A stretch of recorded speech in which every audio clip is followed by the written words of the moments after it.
oo si fiican u qosashid hadii ooyin ay ku qabato si fiican u ooysid hadii muruq ku qabato aad dareenkaaga afasaxid maxaa yeelay dareen walba oo aad cadaadis waa in salaam khayr sharafta leh soo qaad wanaagsan Ramadaan Kariim soo dhawaada mar kale mujtamac maanta aan ku dhaxnoon lahay waxa ka jiro dhaqamo caadooyin iyo xeerar kala duwan kuwaas oo isku dayay inay xadidaan hab dhaqankeena ama habkan u fikirino hadii qofku uu isku dayo in xeerarkaasi uu jabiyo waxa dhacday inuu la kulmo ciqaabahaas uu qofka la kulmaayo waxa kamid ah in la ceebeeyo ama in falka uu sameeyay ceeb lagu sheego taasoo qofka dareensiisa waji gabax hadaba caadooyinkaasi iyo dhaqamadaasi kumanaan kastana soo jiray ma dhici kartaa in mararka qaar lagu dhiirado in la jabiyo amaba qaarkood suurtagal ma tahay in laga talaabsado waxaan rabaa inaan halkan kula wadaago ilaa iyo 7 qodob oo sameentooda aysan ahaynin inaan ka xishoono ama marka aan sameeyno aysan daw ahaynin inaan ceeb dareeno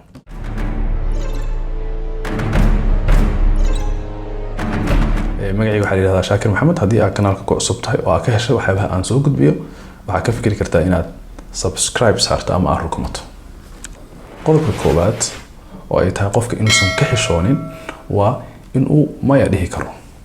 mararka qaar waxa dhacda in dad aan jecelnahay dad aan saaxiibanahay ama dad aad noo dhow marka ay wax naga dalbadaan ay nagu adkaato inaan maya dhahno annaga oo dareemayna ceeb ama waji gabax ama annaga oo ilaalinayna dareenka dadkaas laakiin mar walba ma tahay in ha aad dhahdid qofka sax ma tahay mar walba inaad ha dhahdid oo aadan may dhihin mararka qaar waxa laga yaabaa inaad ku qasbanaatid inaad ha dhahdid adiga oo xishood dareemaya hadii aad may dhahdid sababtoo ay qofka ku dhawaayas leedahay dareenkiisa ilaali saadaraadid waxa u baahanahay mararka qaar inaan baran inaan may dhihi karno kuma qasbanid mar walba inaad ha dhahdid wax walba lagu weydiiyo in aad baratid inaad may dhahdid waxay ka saacidaysaa in jadwalkaaga ku socotid ujeedooyinkaaga iyo hadafkaaga noloshan aad xaqiijisid kuma qasbanid mar walba inaad ha dhahdid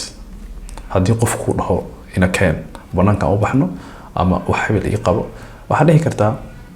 balan kalaan leeyahay igama hayso iyo wixii lamid qodobka labaad waa in aad dareenkaaga muujisid ama dareenkaaga cabirtid dhamaanteen waxaan ahay bini aadan waxaan leenahay dareen mararka qaar waxaan dareenaa murug mararka qaar waxaan dareenaa farxad mararka qaar waxaan dareenaa niyad mararka qaar waxaan ku qasbanaanaa inaan ooyno marka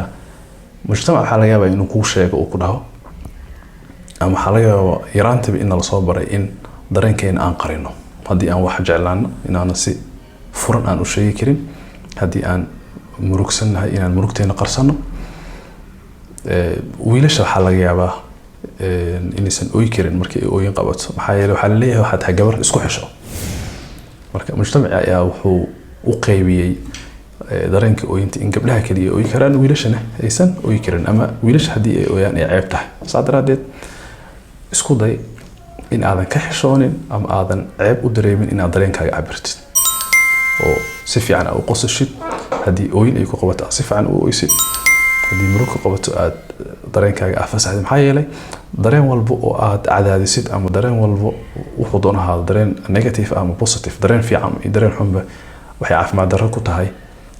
nafsiyadeeda caafimaad darro ku tahay saadaradeed ha ka xishoonin ceebna ha u dareemin in aad dareenkaaga cabirto qodobka saddexaad dadaalkaaga marnaba ha ka xishoonin dadaalkaaga amaba in aad u dadaasho ha u dareemin ceeb xalaya mujtamac inuu ku tuso dadaalka farabadan aad bixinayso inuu ceeb yahay laakiin si aad u xaqiijiso ujeedooyinkaaga nolosha waxa u baahan tahay inaad dadaasho saadaradeed ha ka xishoonin dadaalkaaga si kasta oo lagu dhaho waxaan waa adduunyo tartiibso ha iska waalinin wax farabadan akhriin waxbarashada waa lagu waashaa shaqada farabadan iska dhaaf dantaada cid ka og ma laha saadaradeed hadba intii uu dadaalkaaga ku gaarsiiyo dadaal sida adiga jeceshahay u dadaal sida adiga jeceshahay wax u sameeyso sida adiga jeceshahay isu hormari marka ha ka xishoonin inaad dadaashid ayaa ama yaanan ceeb lagaaga dhigin dadaalkaaga qodobka afraad ha ka xishoonin inaad dhahdo ma aqaan dhamaanteen cilmiga iyo aqoonta aan leenahay waxay leedahay xad soo adiga wax walba ma taqaanid hadii wax lagu weydiiyo oo aad aqoon weysid ama hadii xog ama information qof uu ku weydiiyo oo aadan aqoonin ha ka xishoon inaad dhahdo ma aqaan maxaa yeelay taas waxay tusaysaa ma aqaano markaa dhahdid waxay tusaysaa daacadnimadaada teeda kale ma aqaano markaa dhahdid ama ma garanayo markii aad dhahdid waxaad diyaar u tahay inaad xog cusub iyo aqoon cusub aad kasbato laakiin haddii aad dhahdid wax walba waa daadiyey waxay u badan tahay in xog cusubna aad kororso weyso waxna aad bar weyso marka ceeb ma ahan inaad dhahdid ma garanayo qodobka shanaad ha ka xishoonin in aad isdaryeesho dunida maanta aan ku noolnahay dad aada u kooban ayaa fahansan inay naftooda iyo jirkooda ay daryeelaan waxaa laga yaabaa inaad u baahan tahay inaad kaligaa waqti qaadatid inaad maskaxdaada dejisid inaad cunto fiican cuntid inaad jirkaaga ku dadaashid saa daraadeed mujtamaca yuusan kuu tusin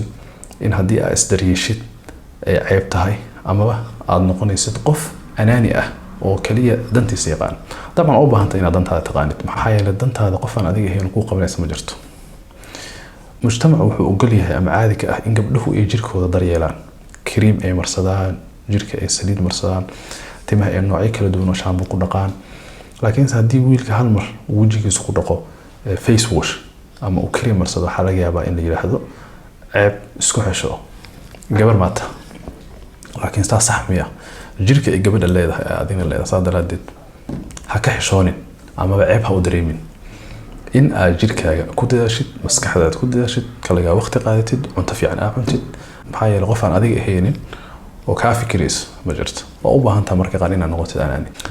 qodobka lixaad ha ka xishoonin ama ceeb ha u dareemin inaad dadka cafiso waxay u badan tahay mujtamacaan ku noolnahay in cafintu uu u arko wax ceeb ah ama qofka haddii uu qof dhibaateeyey ama qof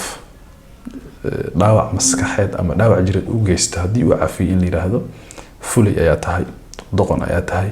ma aarsatid qof aan aarsan uurkooyis ayuu ku jiraa laakiin se taasi sax ma ah go-aanka adiga iska leh oo ah cafinta waa ku adkaysan kartaa dabcan